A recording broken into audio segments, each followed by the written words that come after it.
अभी तक क्या अभी आप कहाँ जाएंगे भाई तो जाने थे उसके बाद आपके साथ चल अभी आप तो इसमें कोई एम्पेशनअप कोई चीज़ अब तक सामने आई है ये चीज़ें चल रही है उसके बाद तो अभी आप क्राइम सीन विजिट करने जा रहे हैं।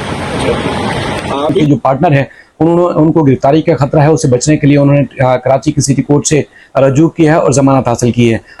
मुल्जमान भी पकड़े जाएंगे, कत्ल तो साबित हो चुका है, क्या मुल्जमान को पकड़ने के लिए पुलिस क्या करेगी, ये एक बड़ा। अस्सलाम वालेकुम दोस्तों, मैं हूं शाहिद हुसैन, उम्मीद करता हूं आप सब खैरियत से होंगे। मेरा यूट्यूब चैनल देख रहे हैं। इस वीडियो में मीर रजा कत्ल केस से मुतालिक अब तक होने वाली जो पेशरफ्त है उससे आगाह करेंगे। उनके जो पार्टनर है उन्होंने उनको गिरफ्तारी का खतरा है, उससे बचने के लिए उन्होंने कराची की सिटी कोर्ट से रजू किया है और जमानत हासिल की है। आज चूंकि तवील तरीन इजलास हुआ है नई तहकीकाती कमेटी का और 4 घंटे के इजलास में क्या कुछ निकला उसकी डिटेल्स भी आपके सामने रखेंगे। और चूंकि मामला इस तरह संगीन हो चुका है कि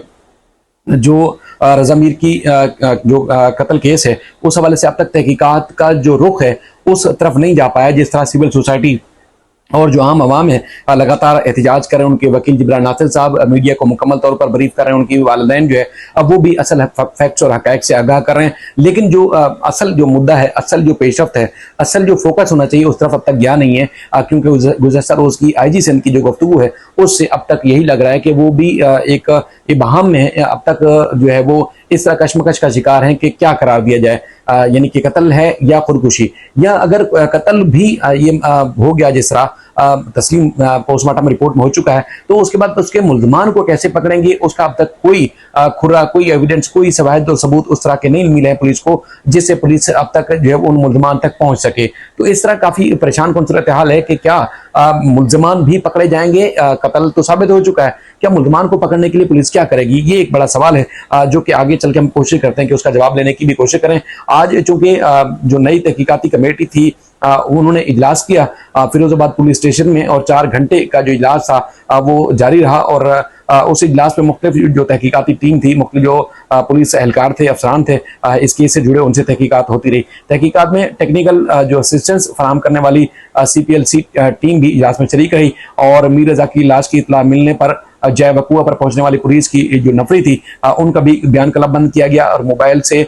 DSP रैंक तक के जो अफसर थे उनके एहलकारों के जो है वो बयान भी रिकॉर्ड किए गए। इजलास खत्म होती तहकीकाती जो टीम है वो क्राइम सीन गई और क्राइम सीन जाने के बाद उन्होंने मुआयना किया। वहां पर जो मौजूद सहाफी हज़रात थे उन्होंने जो आमिर फारूकी साहब है उनका बयान लेने की कोशिश की। इस केस से मुताल्लिक अब तक होने वाली जो पेशरफ्त तहकीकात है, क्या कुछ निकला है उस हवाले से बयान लेने की कोशिश की, सवालात भी किए, लेकिन आमिर फारूकी साहब ने जवाब नहीं दिया, उससे इनकार कर दिया। बल्कि उनका ये कहना था चूंकि तहकीकात अब तक जारी है, जब तक तहकीकात का दायरा इख्तियार सही रुख इख्तियार नहीं करता तब तक हम जो है वो नहीं बताएंगे, कोई चीज़ बताने से फिलवक्त कासिर हैं। उन्होंने बयान देने से या इस तरह का कि अब तक क्या हो चुका है इस हवाले से इनकार कर दिया है। लेकिन सूरत हाल दूसरी तरफ भी जो है काफ़ी मुश्किल हो चुकी है। उनके जो बिजनेस पार्टनर हैं रजा मीर के,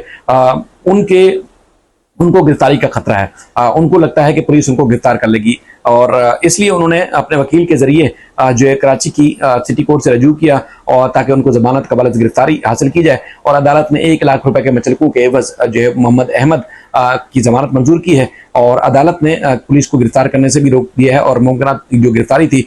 उससे बचने के लिए चूंकि अदालत ने उनकी दरखास्त मंजूर की और तफ्तीशी अफसर को कहा कि आप चाहें तो बयान रिकॉर्ड करा लें, चूंकि पुलिस और तहकीकाती इदारे जो है उनको तलब कर रहे हैं। दरखास्त गुजार का कहना था कि मकतूल मीर रजा का जो बिजनेस पार्टनर है वो और दरखास्त गुजार पुलिस तहकीकात के साथ जो है वो तावन कर रहा है। वकील का ये भी कहना है कि पुलिस को खदशा है कि पुलिस उसको गिरफ्तार कर लेगी तो लिहाजा गिरफ्तारी से रोका जाए। तो अदालत ने नोटिस जारी किए हैं और नोटिस जारी करके 15 अगस्त को इसका जवाब तलब किया है। उनके वकील खालिद मुमताज साहब जो है उनका ये भी कहना था कि मीर रजा जो है वो पुलिस से तहकीकात में तामुन भी कर रहा है और मुकम्मल जब उनको बुलाया गया वहां पर वो जा भी रहा है और दरखास्त गुजार को पुलिस की जानब से बार बार बुलाकर तंग किया जा रहा है और काफी परेशान किया जा रहा है। अहमद अली मीर रजा की बचपन का जो है वो दोस्त था। अहमद हैदरी की जो ब्रांच थी इनकी वो चलाता था और जबकि रजा जो मीर थे वो बहादराबाद की ब्रांच जो है वो चलाते थे और दरखास्त गुजार पुलिस तहकीकात में चूंकि तावन कर रहा है, चूंकि उनको खदशा है गिरफ्तार कर लिया जाएगा तो लिहाजा गिरफ्तार करने से रोका जाए। इनके खिलाफ जो मुकदमा है वो फिरोजाबाद में दर्ज है। चूंकि इससे पहले उनको मुलजिम बाकायदा तौर पर 21 जो अफराद को गिरफ्तार किया गया, तहकीकात की गई या हिरासत में लेने के जो पुलिस के दावे सामने आ रहे थे उसके मुताबिक फिल वक्त उनको मुलजिम करार नहीं दिया जा रहा था। चूंकि अब इन्होंने अदालत से रजू कर लिया है कि इनको खौफ है अहमद को तो इसलिए अब इनको मुलजिम करार दिया जा सकता है। दूसरी जानिब चूंकि हमारी जिब्रान नासिर साहब की जो एसोसिएट लीगल टीम है इस मामले को जो देख रही है, उनसे बात हुई तो उनका ये कहना था कि मुद्दई मुकदमा को या उनके वकील को अब तक जो नोटिस कोई मसूल नहीं हुआ, यानी कि अदालती वक्त खत्म हो चुका है, कल तातीलात है, परसों इसकी समाअत होनी है और बैलिफ से, कोर्ट की जानिब से या जो मुलजिम है उनकी तरफ से कोई नोटिस मसूल नहीं हुआ।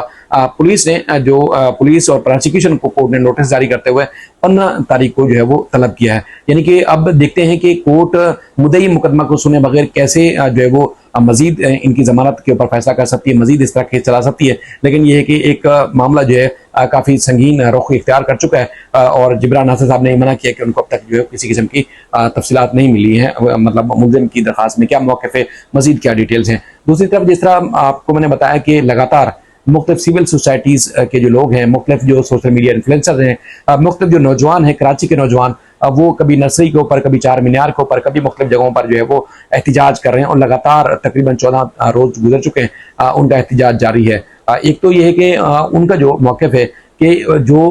कत्ल है उसका अब तक तयन नहीं हो सका है, जो पहले ही पोस्टमार्टम करने वाले डॉक्टर थे